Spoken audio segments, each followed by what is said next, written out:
বাদাম নিয়ে নিয়েছি আমি গুড় বাদাম বানানোর জন্য। কাঁচা বাদাম একটু রোদে শুকিয়ে নিয়েছি। আর এদিকে কড়াইটা বসিয়ে দিয়েছি। আমি এটা একটু মানে ভেজে নেব।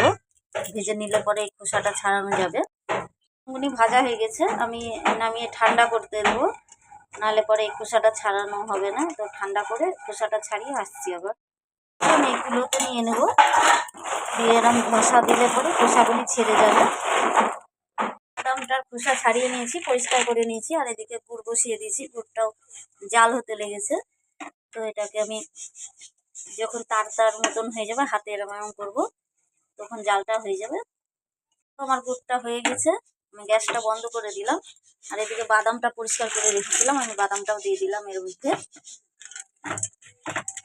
দিয়ে আমি থালায় নামিয়ে দেবো। আর এদিকে থালাটাই দেখো তেল মাখিয়ে রেখে দিয়েছি, রেডি করে রেখেছি। আর এটা আমি বেশি গুড় দিইনি, বেশি গুড় দিলে না খেতে ভালো লাগে না। থালায় আমি ঢেলে নিয়েছি, দিয়ে আমি সেট করে দিব, জমতে দিব। বাদাম দেখো আমি সেট করতে দিয়ে দিয়েছি, দেখো ঠান্ডা হবে তো মরমরে হয়ে যাবে। তো দেখো গুড় বাদাম শুকিয়ে গেছে, আমি এবার কেটে নেব। দেখো